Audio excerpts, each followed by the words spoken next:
धनुषाको मिथिला नगरपालिका 2 नक्टाझिजमा युवाहरूको अग्रसरतामा सरसफाई कार्यक्रम गरिएको छ। स्थानीय हिमाली युवा क्लब नक्टाझिजको नेतृत्वमा पहिलो चरणको सरसफाई कार्यक्रम गरिएको र दोस्रो चरणको सरसफाई कार्यक्रम छठपछि कडाइका साथ गरिने हिमाली युवा क्लबका उपाध्यक्ष दीपनारायण महतोले बताउनुहुन्छ। चरण में अभी पारकारी रोड जते है वो सबके सफाई कर ली। सेकेंड चरण में होना है पार्ट बाय पार्ट छुड़िया का हर एक हिसाब से नाला होए हर चीज़ के व्यवस्थित रूप में एक सर सफाई कर एक दीर्घकालीन रूप में एक अभियान चलाई हम सब अभियान में जुटल वही हिसाब से करबे। वही हिसाब से गाँववासी सबसे हर एक आदमी से अभिभावक सबसे सब कोई से सबके अपील कर रहा कि हम सब सहयोग करूँ। सहयोग करबे तो सब काम सफल होते। वही के लागी हम सर सफाई रहते तो अपना सबके गाँव अपना सबके सर सफाई रहते वही हिसाब से अपना सबके सब चीज़ लोग देखते बाहर से होते या कतों से होते तो निम्न है कहीं का देखते तो ओकरो सब अपना सबके प्रशंसा करते कि हाँ ये बड़ी निम्न है कि अपना सबके स्वास्थ्य में वहाँ असर नहीं पड़ते निम्न रहते स्वास्थ्य के लागी अपील कर रहा हम सब कोई मिलकर कि अपना घर अगाड़ी हुए हर एक जगह सब कोई मिलकर सर सफाई कर रखबे।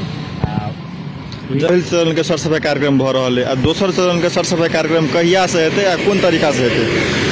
दोसर चरण के सर सफाई हम सब फिर दीपावली और छठ के बीच में बैस कर निर्णय करल छी एक समिति बना कर छठ के बाद फिर ई सब नाला के बाकी के जे सर सफाई जो प्रोग्राम बनौने छी वही हिसाब से हम सब चलेंगे। ठीक दीर्घकालीन रूप में करबे से हम सब सोच रखने छी। सब कोई से अपीलो करे छी कि सब कोई सहयोग करू हमरा सबके एक काम के सफल कर दियो। त्यसै गरी सरसफाई कार्यक्रममा सरिक भई सडक पेटिकामा रहेको ट्र्याक्टर, घरपालुवा जनावर, कृषि औजार लगायतका सामग्रीहरू हटाएर स्वच्छ, सफा र सुन्दर गाउँ समाजको निर्माणमा हातेमाले गर्न मिथिला नगरपालिका 2 नक्टाझिजवासीसँग हिमाली युवा क्लब नक्टाझिजले अनुरोध समेत गरेको छ। आम गाछ में राख दूसरे वहाँ छोट में रहते जैसे कि गाँव में हरियाली रहते साफ सफाई रहते सबके लागी सब अपना एगो नमूना कि वार्ड के कम से कम नमूना बनबे के लक्ष्य में लागल है। आप देखिए कतऽ संभव है दुआरे सब कोई सहयोग कर देवे।